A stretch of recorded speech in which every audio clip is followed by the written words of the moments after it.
这个开发区总面积大概有4公顷。那么重划之后呢，我们可以取得2.6公顷的住宅区跟医疗专用区的可建筑用地。那另外还有1.4公顷呢，就是我们的公共设施用地，包含公园兼滞洪池、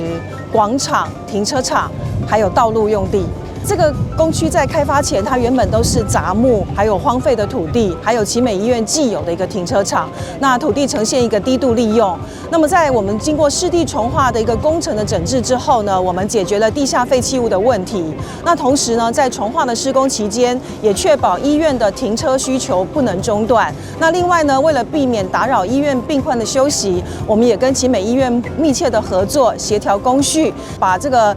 噪音跟扬尘还有停车的困扰降到最低。那么施工完成之后呢，我们这个公园兼滞洪池可以解决当地淹水的问题，可以有3400多立方的一个蓄水量。那另外公园用地呢，也留下一块这个活动中心的预定地，让永康区公所来建设里的活动中心。那全区呢也移植了53棵区内的一个乔木确保这边的树木呢可以符合永续的存在。完成之后呢，我们希望造成多赢的局面，也就是说医院可以有更好的医疗专区来照顾病患跟家属。那么当地的社区也有休憩的公园跟活动中心的使用，还有呢整个的地区也排除了低度利用，让这个地区的发展更加的繁荣。很高兴经过14年的期待与努力，在市政府的支持底下，我们六甲顶医疗园区终于完工，再来会进行配地的程序。那么我们取得土地以后，我们要新建新的医疗大楼，让我们奇美医学中心在永康、在台南提供的医疗能够更上层楼。那么我们这一次医疗专业区总共取得12500平方米的面积，预计可以盖的建筑面积有7万平方米。相信取得这样子的一个土地，那我们会来进行医疗更上层楼、旧大楼的翻新以及新功能的引进。感谢市政府的协助，那我们也期待有这个新的土地以后，改善民众停车的状况。时间的进程本是基比的90%的这个停车场在这里。时间内底时间单位做得非常的好但这个阮停车位用法非常的好上较赞的就是讲阮只有去要这个公内底有楼底活动中心，阮家庭里面上较大期待就是讲，阮有这个所在当去活动中心，这是阮里面上大的福气啊！会当二楼一定有一个活动中心起好，就是搁再较更加健全、更加好。掌握市政3分钟，台南进步向前冲。3、2、1，请剪彩。我们六甲顶医疗专用区的这个土地市地重划总共高达4公顷多。那虽然面积不是很大金额牵涉到1亿多，但是因为由于它是在现在正在运作的医疗园区里面，所以说等于是穿了西装改西装，对于民众以及医疗品质，还有周边的交通的冲击要降到最低，所以工程期间难免会有点长。但是呢，终究这个好事多磨，终于磨成绣花针了可以让我们六甲顶医疗专用区可以完工。所有台南市民获得了一座公园，获得一个活动中心，获得的道路用地，然后那个医疗集团他也获得他想要用的医疗用地，因此呢，可以说是创造多赢的局面。将来呢，我们会尽最短的时间、最快的速度，把多功能的活动中心动工，在明年希望上半年就能动工，能够让周边的民众有更好的活动空间。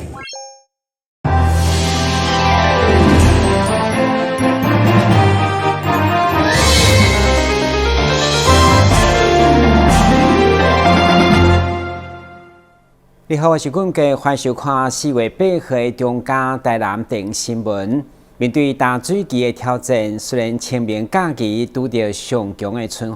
不过雨量较大，拢无落伫积水区。咱台南主要的闸门水库抽水量目前嘛剩无到3成。虽然市府讲台南整体民生供水也算稳定，到5月底唔免烦恼。不过市长黄伟哲也是宣布地控限载准备，都要对公家机关、学校再生用水开始做起，嘛扩大回收水再利用，来提升供水的韧性。根据统计，台南市对去年9月开始累积降雨量，比起过去同期明显减少。虽然清明连假拄到上强的春雨，不过雨量较大，拢无落伫积水区。咱台南主要闸门水库的抽水量只有22%，也属于红色警戒。市长黄伟哲表示，现况民生供水虽然也算稳定，不过也是宣布抵抗限载行动，对公家机关、学校再生用水开始，并扩大回收水再利用，来提升供水的韧性。我们呼吁我们想要做的从公部门开始，我们街头或是路树或是草这个街头的灌溉或者道路的清洗，我们都使用在这个回收水。那我们也期待我们从公家机关、学校学校端一起来做好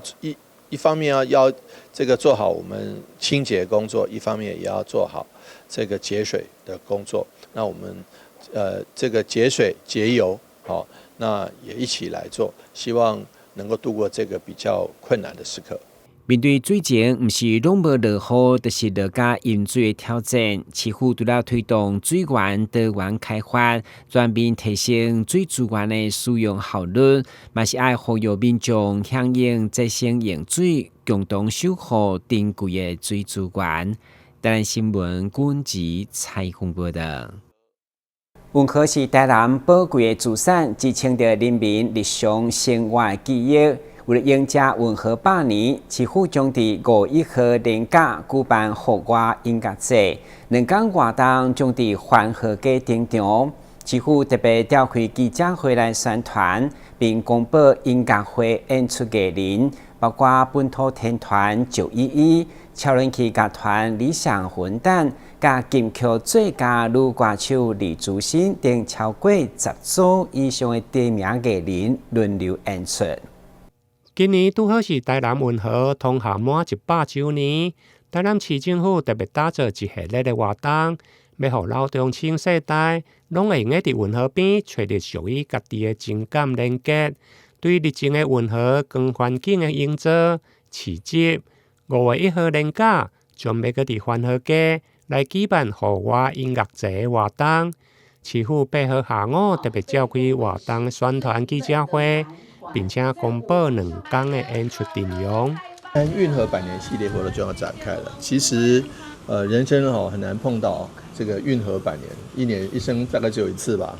那这个重要的里程碑，其实台南运河是台湾的最早的运河。那现在为100年做生日100岁的生日，我们也很期待各位好朋友一起来参加。那不管是老照片的巡礼，或者是年轻人喜欢的演唱会，我们有这个全龄式的这个活动，欢迎大家一起来。那运河100年，恭逢其盛，一定要你成为历史的一见证。因此呢，欢迎大家一起来台南，不管是看夜间的光影，或是看白天的市集，甚至晚上要听听演唱会，我觉得都是非常开心的事情。5月1号、2号在台南运河，欢迎来参加运河100年演唱会哦。在记者会中，疗愈美声吴文芳嘛特别出席，更加用心将当初拍观光影片的歌曲改编成混合版，充满着高高的台南情感。感受南风吹拂脸颊，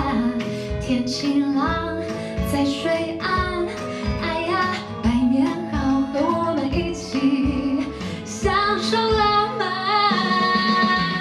一起走吧，热情台南，幸福天堂，温暖相加，没有生活，也有生活，100年运河徜徉。刚刚唱了很多。都是有台南元素在里面嘛？对，真的，我相信很多市民听了就会觉得感觉非常窝心，有恋爱的感觉，很有感，对不对？没有谈恋爱感觉要有亲切热情，对，就很想没有奢华。也能升华，对，太棒了，太棒了！两天的卡斯阵容，除了本土天团911、超人气的乐团理想混蛋、原子少年2的冠军团 FF 等，总共超过10组以上的知名艺人来轮番演唱，欢迎民众千万袂用的错过温和的百年盛典。台南新闻李英根采访报道。春天一到，除了是户外旅游的好时节，同时嘛是台南芦笋新鲜上市的旺季。市府路环局为了推广绿竹笋，特别甲将军农会伫东区嘉义农区来办促销，欢迎民众把4月11、12两天探亲拥有高场采买。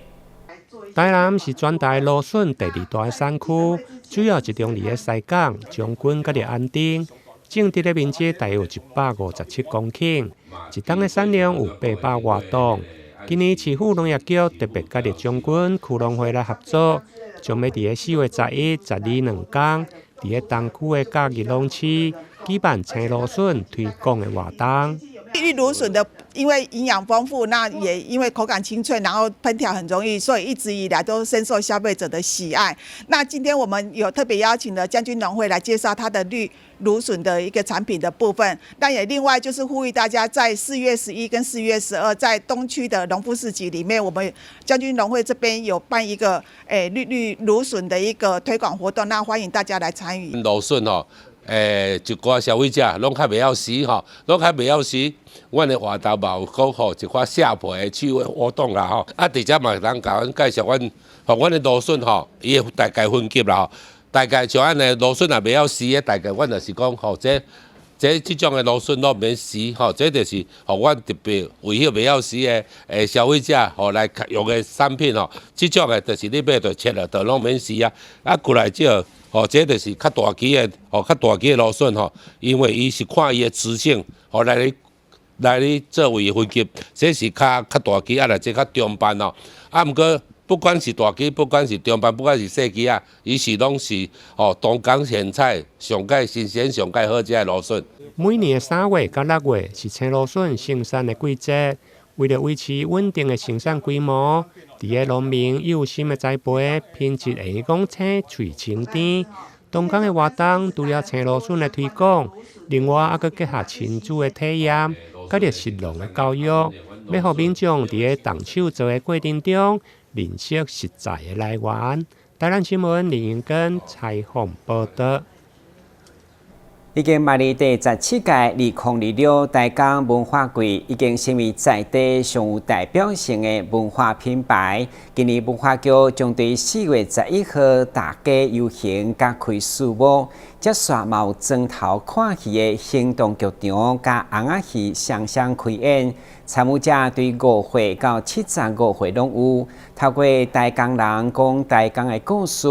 一步一步深化地方的认同，嘛加强文化扎根的价值，邀请民众到时做回来到老热。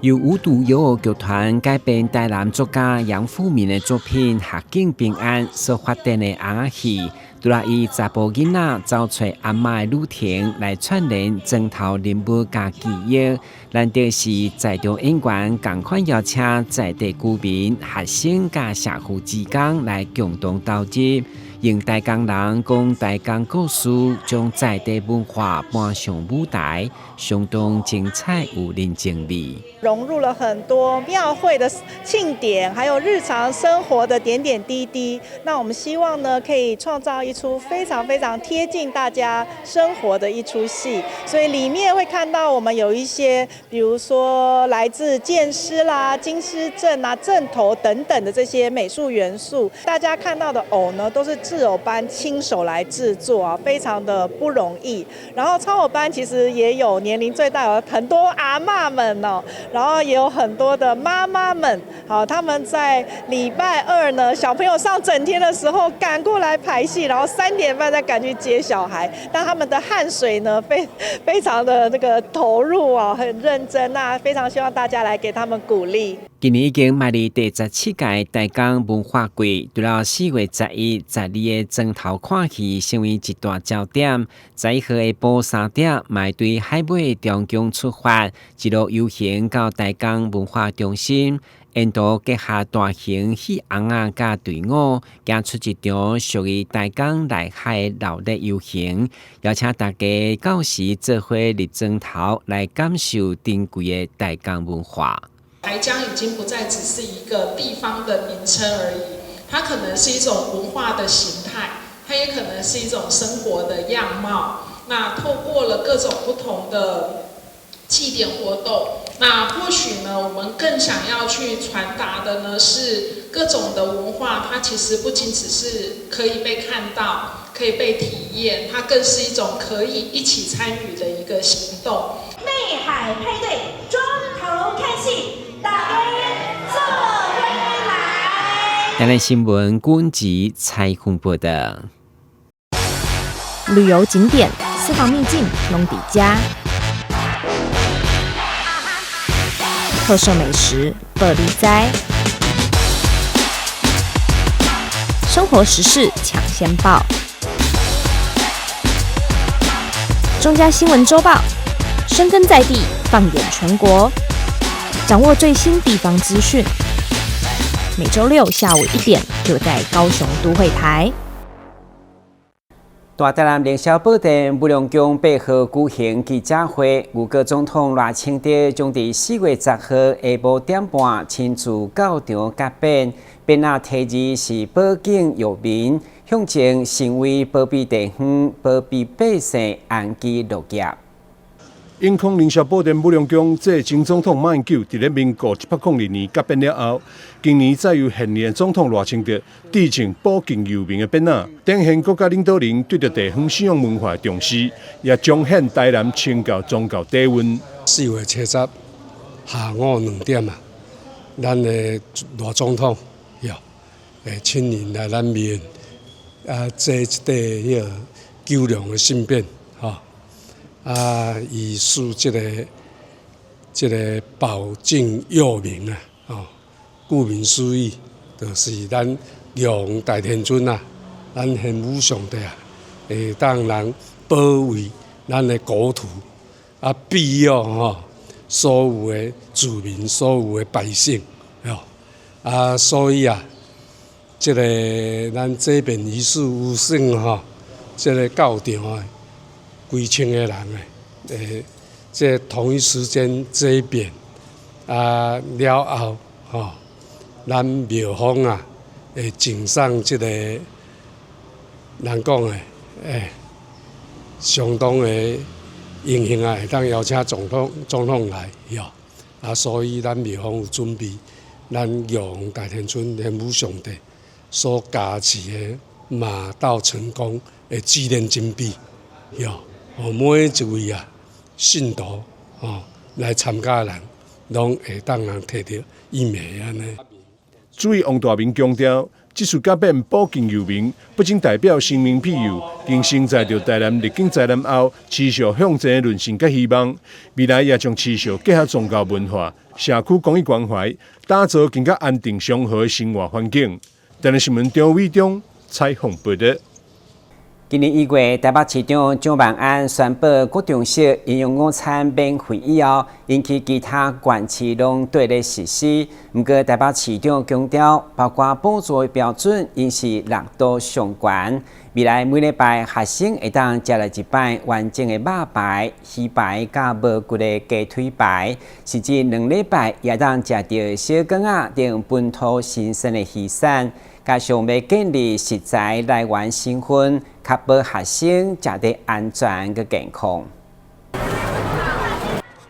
與西園國小學童開心的吃營養午餐。台北市長蔣萬安在台北市115學年度公私立國中小營養午餐政策發布記者會上宣布，8月30號起，台北市公私立國中小學校營養午餐全面免費。預估全市超過18萬名學童及家長，一年將減少至少1萬元的經濟支出。蔣萬安也進一步說明政策亮點，首先是補助標準6度最高，國小每餐價值87元，國中每餐92元。我说我们就用最高标准，所以我们补助标准，国小87元，国中92元，6都补助标准最高。因为品质不能打折，孩子的健康不能妥协。接下来则是食材品质全面提升，与台北农产、渔产及畜产3大公司签署合作备忘录。蒋万安表示，将确保食材在地最新鲜、最优质，而且直接从产地送到餐桌。我们食材品质全面提升，因此今天我们很高兴跟北农、北渔、北畜签订合作备忘录。我们要确保我们的食材在地最新鲜、最优质，而且直接从产地送到餐桌。第三，则是菜单设计、烹调方式全面优化。蒋万安表示，未来每周提供至少1次的精选餐，也就是完整的肉排、鱼排及无骨鸡腿排。每2周还能吃到1次本土渔产，包括鬼头刀、小卷及9孔等海鲜。我记得过去营养午餐大部分是肉块，或是这个碎丁碎块，但这一次我们每1周的精选餐，我们会完整1整片的肉排、鱼排、鸡腿排，而且我们会透过菜单的设计，还有料理烹调的方式，让孩子可以吃到优质蛋白质的海产。我知道有鬼头刀，有小卷，还有9孔，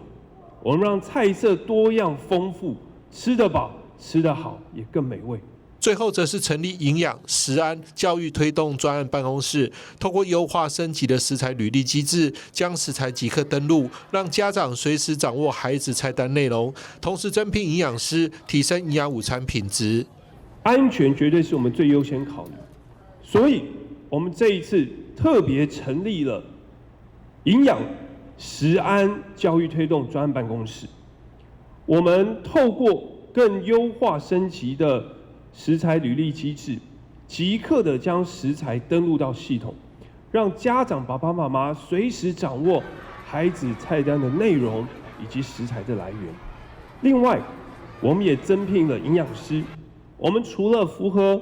法规的标准，我们再增聘9位的营养师，让他们来仔细检视我们的菜单内容，我们营养要均衡。针对基改食品进入校园的问题，蒋万安受访时强调，一定确保使用在地食材，禁止基改食品进入校园。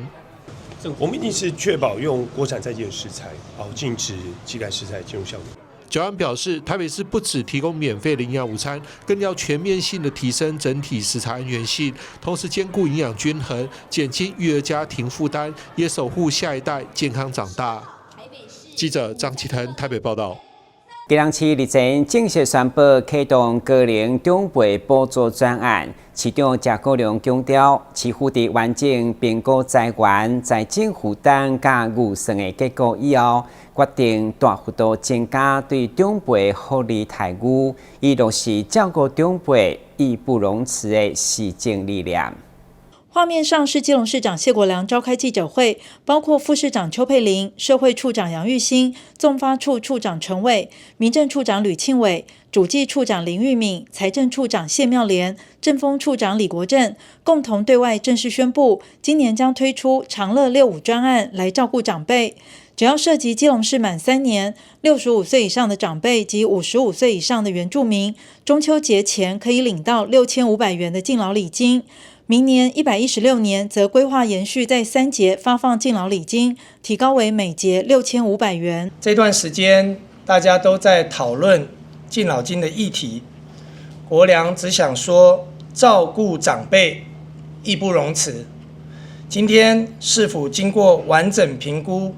包括减债、财政负担以及财源等规划，我们决定推出基隆长乐65专案，简称长乐65专案。今年中秋节前，我们会针对65岁以上涉及满3年的长者，普发6500元的敬老礼金，同时也会筹措财源，编列预算。明年起3节春节、端午、中秋，我们会延续针对65岁以上涉及满3年的长者，每节发放6500元的敬老礼金。前我们估计的话是有84000，就是包含55岁以上的原住民，55岁以上的原住民，还有那个65岁的人口，那总共初估是84000人。那用6500万来估算，我们一个就是5.64亿。那这部分我们已经纳入我们的115年度追加点预算。我们汇整各局处资源，精算未来整体的财政需求，是否将透过3大核心主轴，确保预算的永续与稳健。1、债务空间的适度运用及管理。针对本次专案，是在预算法及公共债务法规范的在线范围内，同时不排挤现有的重大建设，如交通、都市更新等前提下所规划的，持续优化债务结构，确保利息支出在可负担范围，优先照顾本市长辈。2、促参投资及开源效益。随着基隆各项建设逐步到位，相关产业链所带来的税收增长及权利金回馈等开发利得，将厚实本市的财政基石，并转化成支撑长辈福利的稳定现金流。今年115年，我们原本就有发放的重阳敬老礼金1000元，我们所有的涉及满一个月的65岁以上长者都可以领，这是本来就有的。那么针对3节慰问金有领的28000人，这也是他们本来就会有的，他们是民国90年以前涉及的这些长辈，那会1节领3000元。好，这是照旧的。那但是我们在今年115年，也希望我们可以通过这样的预算哈，能够编列了长乐65的这个专案，那能够让我们涉及满3年的长者，那能够领到6500元的礼金啊，这是我们今年的规划。好，这里 OK 吗？今年的哈，今年 OK， 今年很清楚了。好，明年好。那明年的部分呢，我们一样的哈，重阳敬老礼金好一样涉及满1个月，那就有1000元的礼金，这是所有65岁长者都是有的哈。那另外呢，针对3节礼金。那这个礼金呢，我们本来有领的，以115年来说是28000人。那么我们会希望所有的长者，也就是84000名的长者，他们都能够领到3节的敬老礼金。那因此，这个有领3节慰问金的朋友，他们本来1节是领3000元，我们会额外的再加上3500元，让他1节也是6500元。因此，在明年我们的3节的礼金，所有的长者只要涉及满3年，那么都能够领到6500元。排付。OK， 那当然我们也有排付的规划哈，我们会参考家户所得以及呢整个行政审查的流程，还有所得重分配的合理性，以及我们这个财政可负担的情形来规划排付的标准。我们基隆是座有温度的城市，很多长辈一辈子为家庭、为这座城市打拼，现在年纪大了，我们有责任让他们过得更安心、更有依靠、更有尊严。政策不是用喊的，市民需要的是谁愿意负责任的把这件事情做好。照顾长辈是台湾未来重要的社会趋势，政府应该承担更多的责任。国良非常愿意负责任的把事情做好，即施即行，马上行动，这是我们的责任，也是我们一定会做到的承诺。基隆长者福利政策如何加强，近期成为今年地方选举的讨论焦点。市长谢国良表示，市府团队将全力争取各界支持，用行动证明基隆是一个有温度的城市。记者黄日升、陈淑平基隆报道。感谢收看4月8号的中嘉台南电新闻，我是郭文杰，咱再会。